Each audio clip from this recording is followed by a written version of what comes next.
Russian teacher in Northern Virginia at Thomas Jefferson High School for Science and Technology, where I've been teaching Russian since 1991.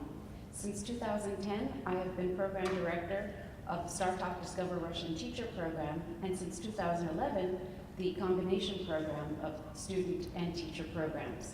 I'm lucky enough today to present with two very dear colleagues of mine who will now introduce themselves to you. My name is Nataliya Ushakova. I'm a Russian teacher at Staten Island Technical High School, one of the specialized high school in New York City Department of Education. Russian is only one foreign language in our school, and I'm teaching 160 kids Russian every day in my classroom. I also Vice President of American Council of Teachers of Russian and actual certified OPI rater for Russian. And it is a 7th year for me as a lead instructor for STARTALK Russian Discovery Teacher Program. Hello everyone, my name is Kateryna Ratushnyuk and I'm Spanish and Russian teacher at Brewery High School. And this is also my 3rd year to be a lead instructor in students program in Discover Russian. And we were talking a lot about growth during the STARTALK conference, and I would like to say that actually I am a product of STARTALK because my journey in STARTALK began in 2012 when I was part of teachers program in Glastonbury, and that's how my professional career began. So I'm actually very grateful, and I also working in Brewery High School as one of the STARTALK colleagues recommend me for that position. So let us begin. So we'll give you a short history of our STARTALK Discover Russian program. As we said earlier, our program started in 2010 with just a teacher program. We didn't have student programs available in Russian until 2011. But during the 2010 year, we were lucky enough to be hosted by Glastonbury High School in Connecticut, where they did have a Russian program during the school year. The students were kind enough to come into our teacher training program. Every day we had some students come in, and were willing to work with our teachers so that they could practice the STARTALK principles in action. We were presenting STARTALK principles as a very new concept to the teachers, and I must say they were hesitant, maybe that's the best word, to accept the principles at first. But slowly but surely, as we worked with the students and tried putting what we were learning in theory into practice, by the end the teachers were sold and were very enthusiastic when they did their micro-teaching. Also at Glastonbury in the Chinese STARTALK program, because the students in Chinese had been there for a few years and were adventurous language learners willing to participate in trying a new language lesson for us at the end of the 2010 program. In 2011, we opened up a student program in both Fairfax County, Virginia and in Glastonbury.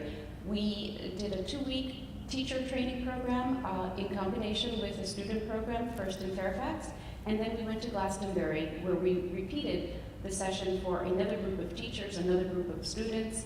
Soon these programs grew to 4-week programs for the students, and we actually tried to be 1 program, 2 sites for a couple of years. We were quite successful, but because of the growth, which is a very good thing, we eventually divided and became, last year, separate programs. So our program right now is with American Councils for the teaching of Russian, or actually for international education, and American Council of Teachers of Russian. And this is our 2nd year continuing separately from Glastonbury, which also has the Discover Russian program.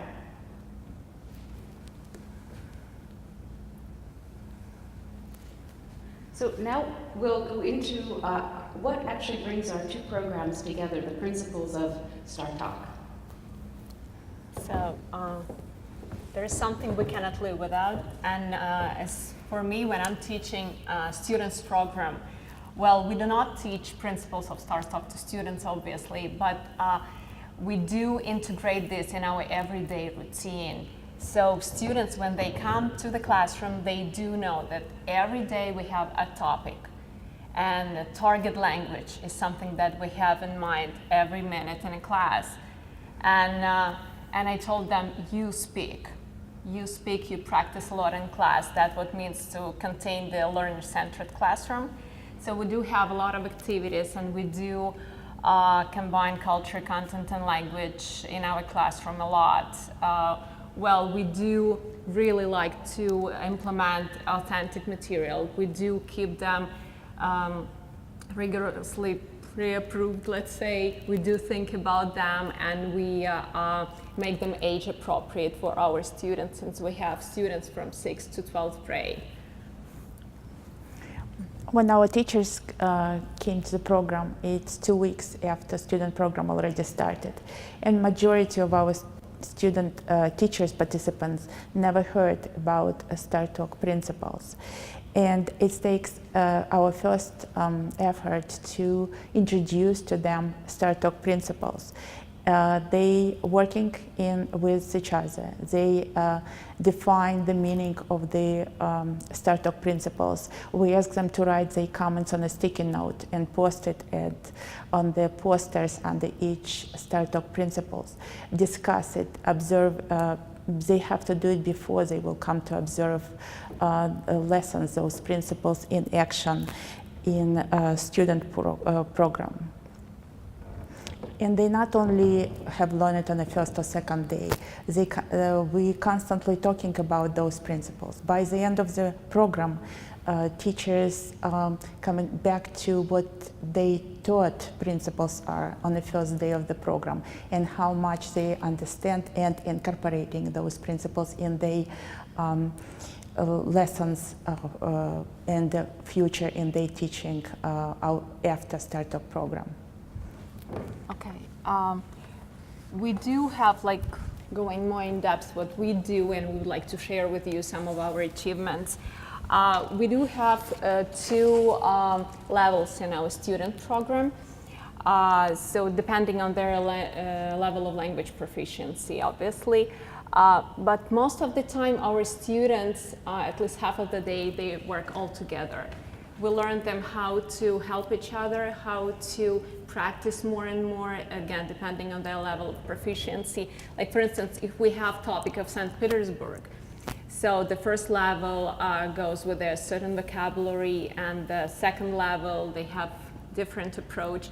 But we do travel together, we do learn the same things, and depending on the teacher for each level, they implement their activities and their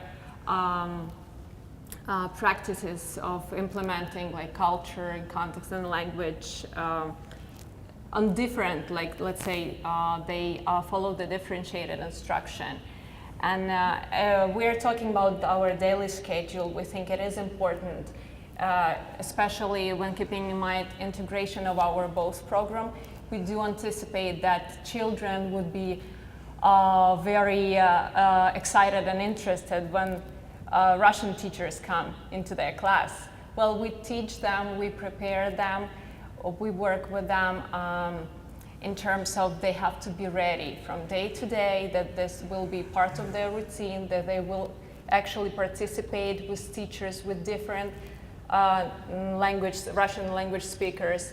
So by the time our first 2 weeks with students come up, and then 2 weeks of both programs begin, our students are not afraid. They actually very excited. We have a lot of projects going on to make them ready and prepared for these activities with the teachers.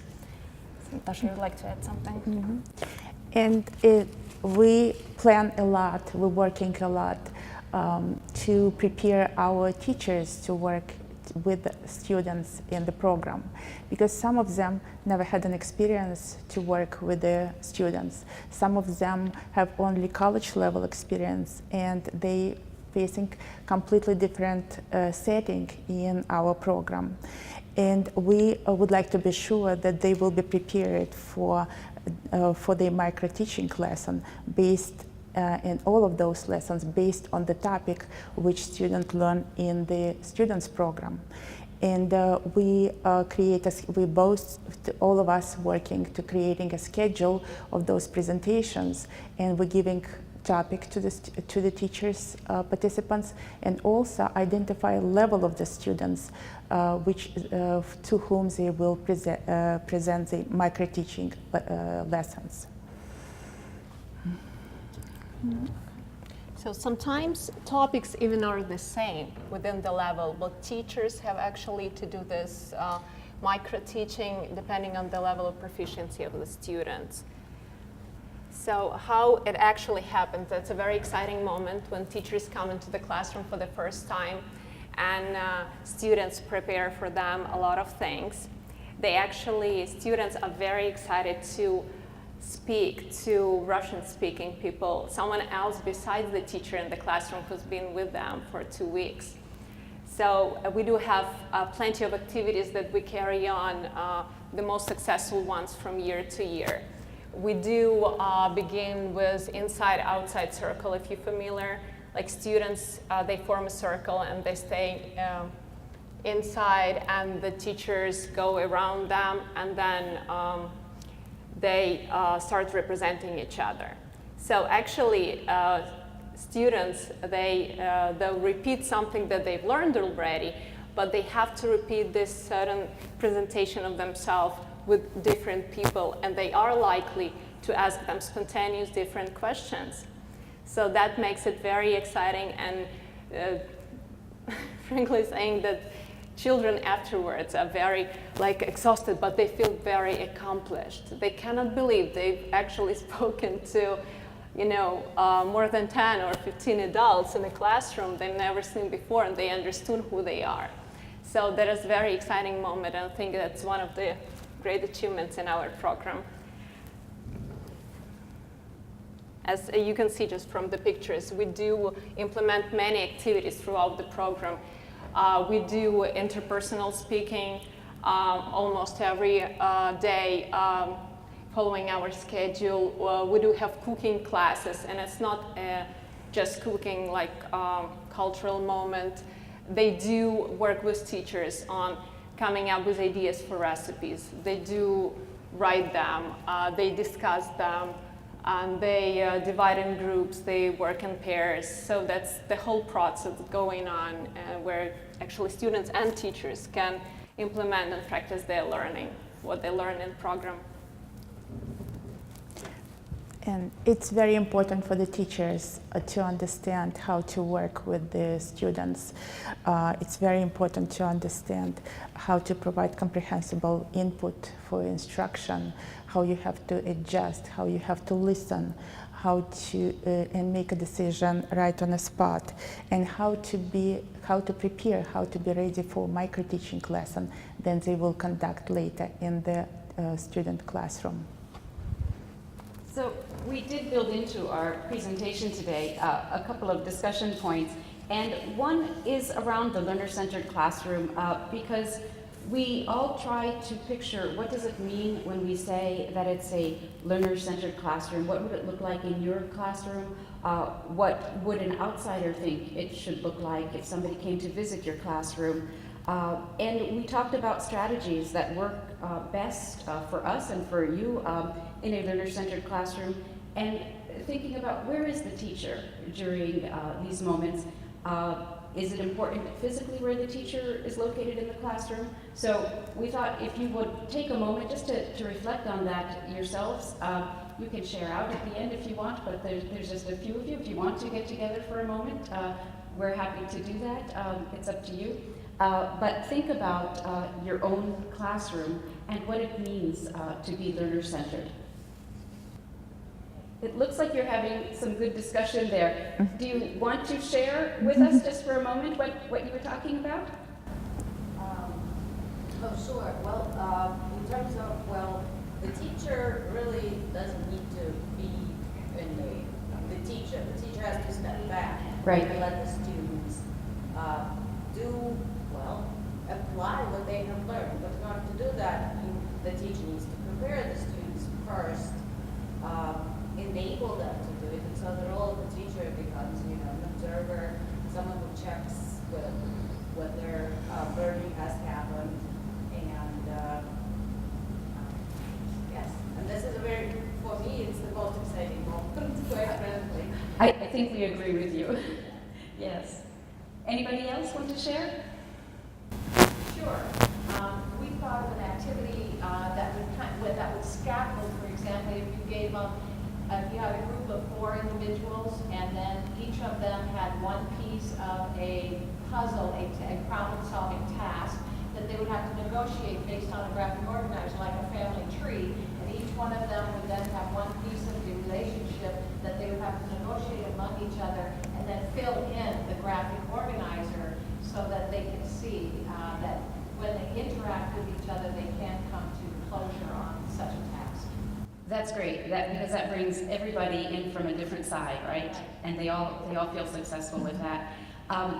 Anybody else? Any other comments? No? Okay, thank you very much. Those were really insightful, and I think we agree too with the excitement that that's always the big moment for us, right? When we can see that they were able to produce language after we did the training part. Our program takes place in a middle school, and the middle school houses other summer programs.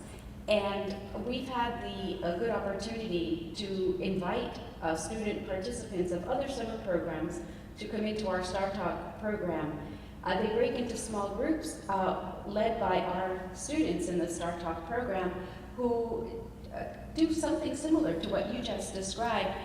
Each of our STARTALK smaller groups teaches something to the students from the other summer programs who have not been learning Russian all summer, and then they take great pride in what their students can then produce in Russian.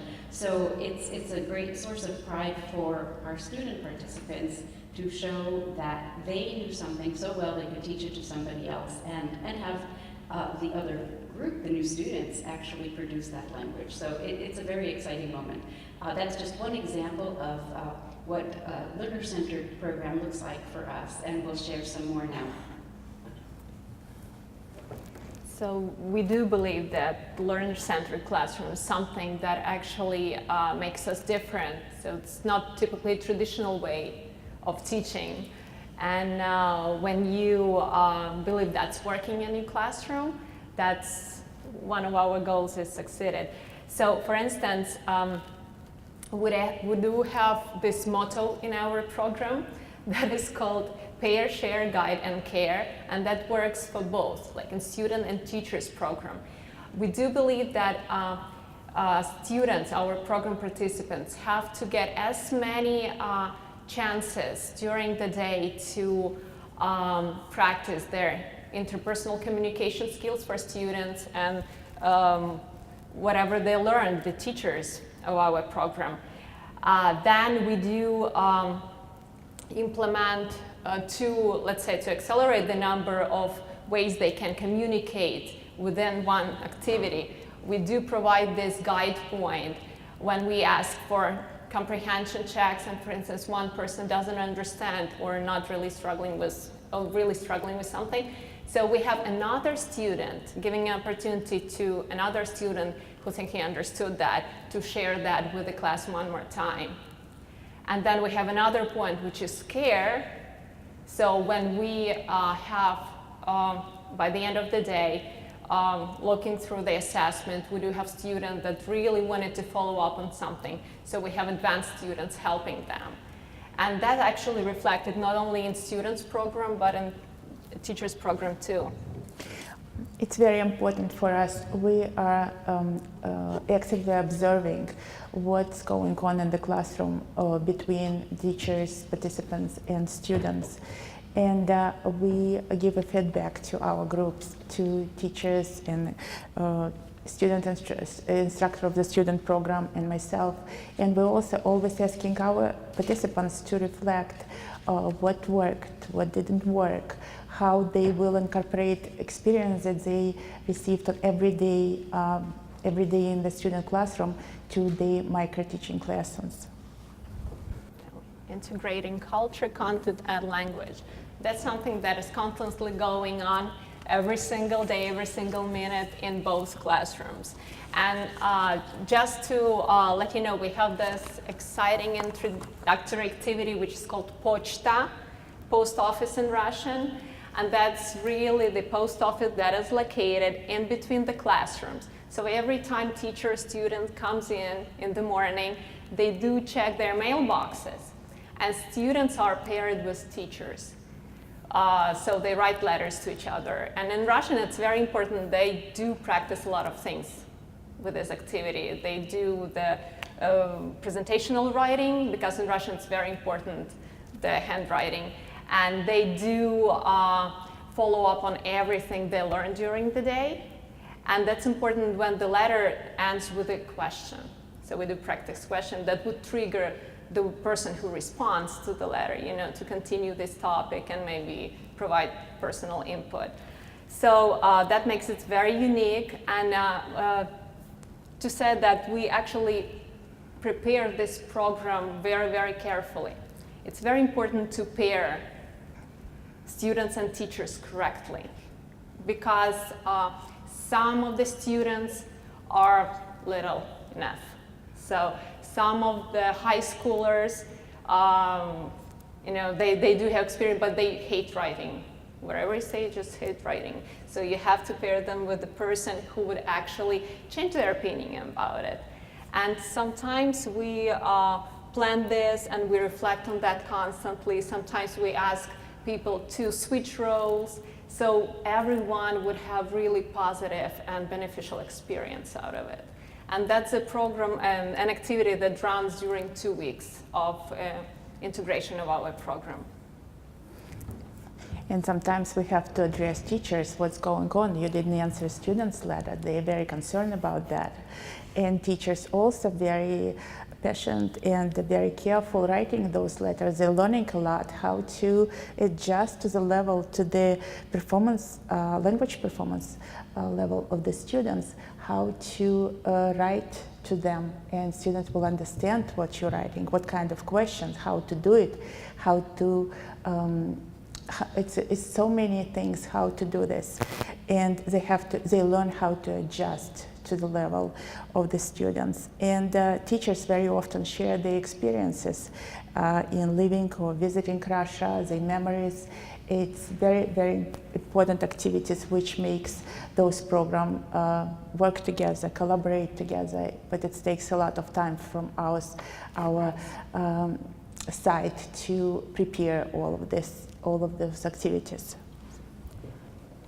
So, in just one final word on the Pochta project, because this is also a way that the students are introduced to the teachers who are coming. The students actually make this Pochta by themselves. You can see up there, this is student created. The students leave a welcome letter for the teachers. So when the teachers arrive, they come to a welcome letter already, sort of a personal welcome, because the student's name is at the end of the letter. And we have some program pencils that say Discover Russian on them, and the students proudly leave a small gift of a pencil for the teacher. So it's a way for students actually to feel connected to the teachers before they arrive, and then the teachers feeling very welcome and actually looking forward to meeting their student. And it takes a little bit of the apprehension away, because I think the teachers are also nervous about going into that student classroom for the first time, but they get to meet their pal already and have a friendly face to look forward to.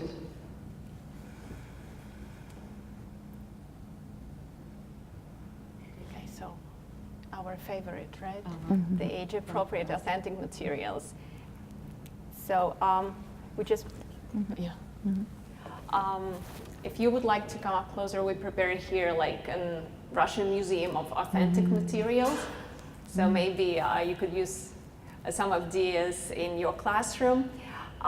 We do come up very carefully again. We do plan every single thing that we give to our children, to students, and again, we give teachers to use in the classroom. So we have different levels. We do differentiate instruction really carefully up to the levels of language proficiency of the students again. So we do use all kinds of materials, obviously, and we're just telling a story. Should we do that now? Yeah. Okay. So one story that I really liked that was connected to using authentic materials. It's also actually connected to staying in the target language, and can show the power behind that. But we had a student working at the group at the table with everybody else last year, and it was actually during the site visit, and I was standing near him and our site team leader, and the student casually asked in English, he sort of just actually mumbled it to everybody but nobody and said, where do all these really great flyers come from? They're from Russia, aren't they? So he actually recognized that they were from Russia, and he commented on the variety and the amount that we had, and he sort of just posed the question, where did these all come from? And Katya heard him, and in very clear Russian, but just very normal answer, said slowly that Lyudmila's mother, Lyudmila is our instructor in the program, is here from St. Petersburg, and before she left St. Petersburg, she gathered all of these materials to bring and share with the students in the STARTALK program. And she never hesitated in her response, all in Russian, to the question that was sort of mumbled in English. And he, again, replied in English, but he said, wow, that was really nice of her. And so it just goes to show how powerful it is to stay in the target language. It didn't faze him that she was giving an answer all in Russian to his question, and he was ready to receive that answer, and it showed a great comfort level between them, and sort of surprised all of us that this was from a 6th grade student who had never heard a word of Russian before, 2 weeks before that moment.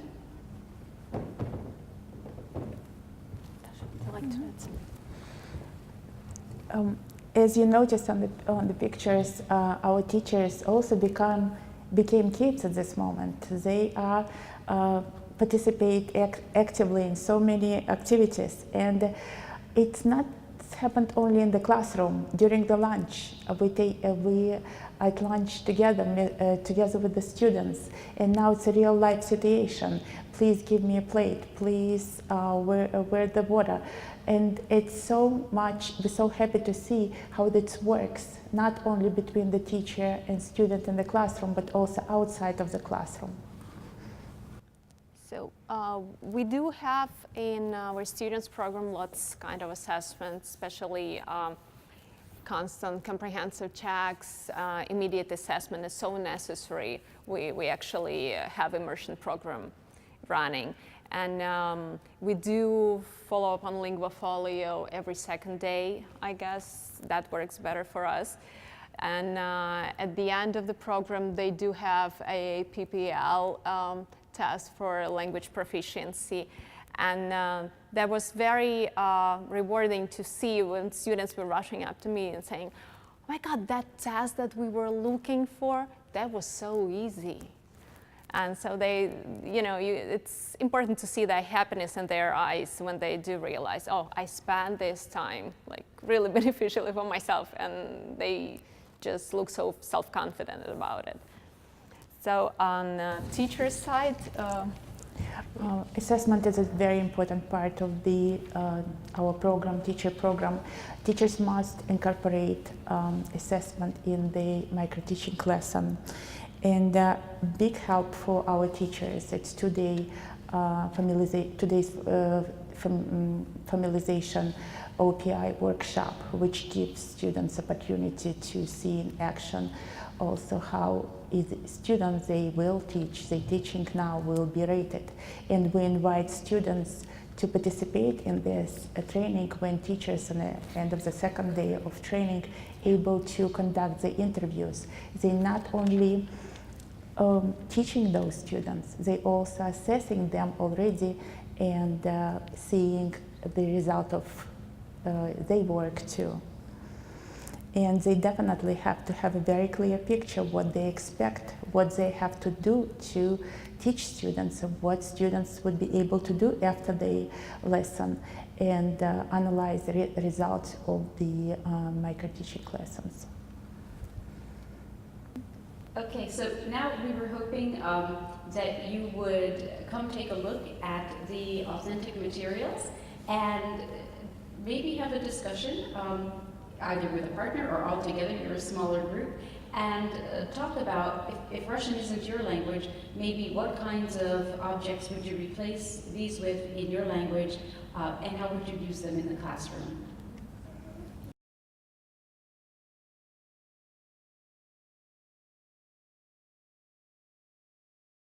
We're trying to bring in more contemporary materials too. We think it's important because for our students who are citizens of 21st century already, they communicate, they use social media a lot, they do read something different, they do have probably different heroes these days that we used to have several years ago. So.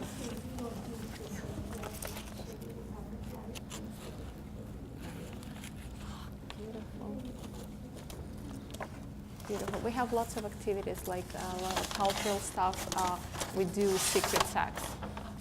So they actually can learn many things out of it. They can learn colors, shapes for level number 1. But for level number 2, with the same SAC, they learn about theaters, about exhibitions, about museums they go to. They taking out objects and coming up with ideas. Because our second level of proficiency, actually, they're become ambassadors of the cities we visit at the end.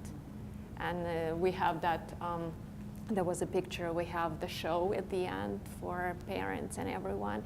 So the first level, actually, they represent tourists, and the second level become ambassadors. So their practice and language proficiency actually like differs, and you can see that immediately. So, yeah.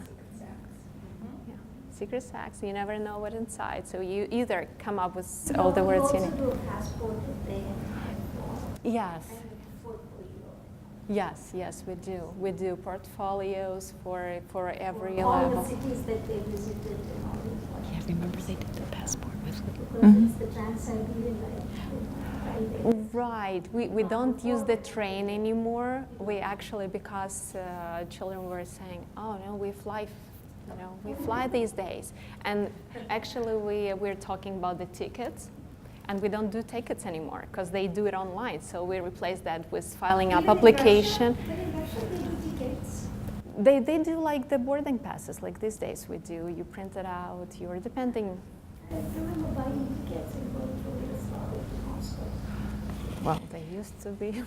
But students don't buy them. It's not a natural activity for students. Right. Here. It's Like- a natural activity there. Right, but it's not something our students actually connected with. Like going to the supermarket. Sixth we had graders. this lots of idea from American students. I'm not old enough to go to supermarket by myself. When you are staying in Russia in the host family, probably you would get that chore to do, to buy this, and this. Yeah. So real life situation, that's what matters. Okay. How much you can adapt, how much you have to keep to the culture they are from.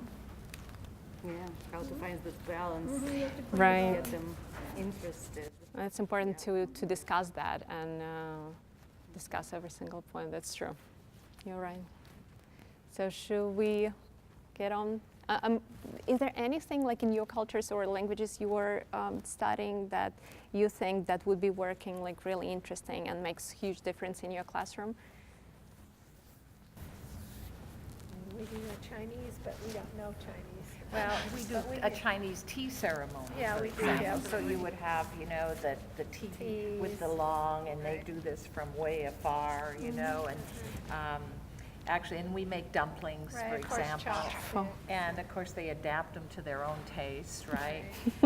That's true. But we use a lot of technology then too for their products to really, like with dumplings, they have to put together their ingredients and describe the actual recipe itself, and then they have pictures illustrating how they made them, how they turned out, interviewing people, how were they on a scale. And And things making like that. PowerPoint presentations Yes, or something. exactly. Yes. Okay, wonderful. In our program also like digital storybooks work very well with the students as an activity.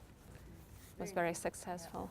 And in terms of activating their background knowledge and, finding this balance, we found that using websites, Russian websites are modeled after English Right. websites. They would have We're similar familiar. menus, lots of blog dates, and so we found that it really works for us. And the students are very excited because it is a true, authentic material. and they can suddenly, and we also, we have just one group we start from zero, high school students, and they're very excited, like just, 3 or 4 days of learning Russian to see, oh, there's a McDonald's menu, oh, there's a Big Mac, Right. things like that. In my regular class, when I teach Russian and they're learning verbs of motion, which is quite difficult. Right. Like even what I do is one day I would just go somewhere, sit in the downtown area in some hotel, and give them all different directions to get to the same place. They have to read it and actually take that 15 minutes, or it'll usually take 15 minutes, but they'd be going round and round, reading their own directions, and coming where I am, then drinking a cup of coffee. That's nice. Starbucks or someplace where I'd be sitting and reading. Oh, I got here. It's really nice, exciting. Okay, thank you. Thank you for your wonderful participation in that activity. We do, as we started out at the beginning, we do design all of our activities and truly our curriculum, our program, around the STARTALK principles. And one that we wanted to return to was actually the second half of using the target language and providing comprehensible input for instruction. So I shared the story of the young student who asked his question in English. Katya was able to give a comprehensive answer in Russian that he understood. But it's, I think, one of the harder tasks to teach some of our teachers in the teacher program, just what that means when we say providing comprehensible input for instruction. So Natasha's going to share a little bit about that.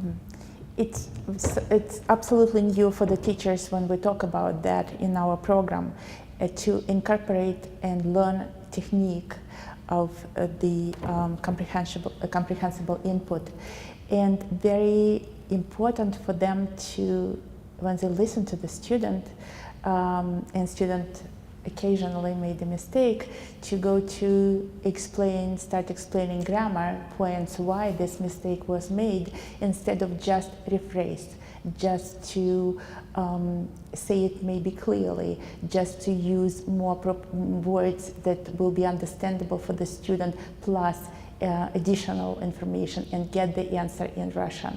It's a lot of work, collaborative work between our programs, to make our to teach our students, because they will need to incorporate this technique into the micro-teaching lessons that they will conduct at the end of the program in student program. And I think if we look back over the years from where we started in the beginning, our micro lessons have grown from the beginning when we did just shorter activities with the students from the Chinese program, whom we met only on that last day when we did the micro teaching, to now where we have a fully integrated program. So when we say it is a combination teacher-student program, it truly is a combination and not just two separate programs housed at the same site. We've come a long way to teach the teacher participants a little bit more slowly, maybe more patiently, give them more opportunities, and truly let them feel like what it is like for the students when they are teaching the students. So when they do present their micro lessons now, we see a greater success in the performance assessments that they provide for the students. And the teachers will observe each other and give each other feedback. We'll use teacher folio documents during the program and at the end of the program. Okay. And here, just a little bit of feedback. The box in green is a note that we received from one of our teacher participants after the school year started. So our program ended at the end of July. August happened and we all relaxed a little bit, and then the school year began. And one of our participants, Margaret Mary, was very excited to take what she had learned in the STARTALK program back to her high school program in Mississippi, and where she is a very proud teacher of Russian, because she might have the only high school program in Mississippi, we're not sure, but it's one of very few, if not the only one, and she was really excited to see the success that she had. And we're happy to say she applied for a summer language teacher program in Russia this summer and was accepted to that, and is excited to continue her professional growth. The bubble in blue is some information shared by one of our students with our site visit team when they asked for some feedback from the students. And I think the phrase that really means a lot to us is the very end, where he says, "No one is left behind." And that's part of our Pair, Share, Guide, and Care, because the caring part is something that's near and dear to all of us. We care about the program, we care about the students, we care about our teacher participants, and it comes full circle because the students recognize it. And we're happy to see such kind and thoughtful remarks from our student participants. This actually came from a 6th grader. Amazing. Thank you. Anything else? That's it. Join us for questions. Do you have any questions about our program? Can you give us maybe 1 or 2 more activities that you actually have teachers do with students that will lead to more interaction among the two? Digital storybook. Yeah. Like the digital storybooks, we do have pairs of a student and a teacher working together. This is a 3-day activity. So they do, teachers do receive their assignments, what they have to do. They don't know the topic. The student is going to explain to them. But they do have assignment from Natasha telling them what they actually have to do, which principle they have to follow, which modes of communication they have to focus, and so on. So, and for the students, they actually receive a very comprehensive input on behalf of our teachers participant, because they can actually teach them more things during discussion of that project. They can share their memories and their experience being in that place in Russia, let's say. And we have very, very interesting feedback from this kind of activity. Another activity is probably our little store snack. Yeah, and the then, kiosk. And then the Voki, where they'll make a Voki, and sometimes it represents the teacher they're working with. Right. So we have as their snack time. There is always a snack time with the students. That's something they look forward. That's like the positive break point of the day. But explain So what the snacks are. yes, the concept of it is that the Russian house that is in our classroom, and it contains a lot of Russian authentic treats, like chocolate candies, like little bagels, sushki, and all different kinds. So, and if we are learning about Zolotoye Koltso or some villages, little cities, we would use these kind of treats. And if we are talking about the King's Palace, luxurious style life in St. Petersburg, we will use chocolate candies. And actually students and teachers are participating in it. Everyone lines up, and once they are placing their order and they receive that treat, the person who actually received the treat goes behind that kiosk bar and becomes a seller. So that's a really nice activity. Everyone will have a chance to participate. Would you like to add something? Sure. There's a fun activity that students learn to make a Voki. Does everyone know what a Voki is? So they'll do that before the teachers come, and they can give it a personality, right? Change the voices. And it was really fun to see during some technology time when they had more experience creating a Voki than the teachers did. They were able to teach the teachers how to make a Voki, so the teachers could take that skill back to the classroom, but then the students turned their character into that teacher. And that's really fun because then they kind of like make fun of the teacher a little bit, and kids really like that. But it also, I think, in that making fun, of course, it was done in good humor, and the teachers actually liked the attention that was given to them. But I think the teachers also really enjoyed learning that skill from the student. And also with all we screening, we asking teachers what their expectation from the program. And sometimes they are, before program started, they're sharing what they would like to learn. And we plan a lot during the year for the program and working together, but it's always adjustment in terms of activities, in some topics and additional help that we need to provide for our participants in terms of what they need, not only what we're planning for the program. And because we've been together for quite some time now, we do look forward to making changes, growing. We discuss everything. There's always got to be a way we can grow in our program, and I think we've documented change over the years. Our teacher program has the title of Integrating Technology into a Standards-Based Classroom. And so in that integration, we've tried it different ways, and the last couple of years we've actually had a world language teacher who's retired, but also a technology specialist in training teachers in technology, and she does mostly training for world language teachers. She couldn't be with us this coming summer, and so our change in that is going, no, we're not changing the title or the program, Integrating Technology, but now we've changed the hours of the teacher program to last an hour longer than the student program, and Katya will come and do teacher training in the teacher program. So whereas Natasha was bringing the students more into the student program, Katya will now come into the teacher program, and so we'll have it reversed, kind of going up and down the road both ways. And she will do the technology training with the teachers so that it's directly connected to the technology she uses in the classroom with the students. Any more questions? I hope did that answer your question? Okay. And thank you very much for coming. We really appreciate you being here. Thank you. Thank you.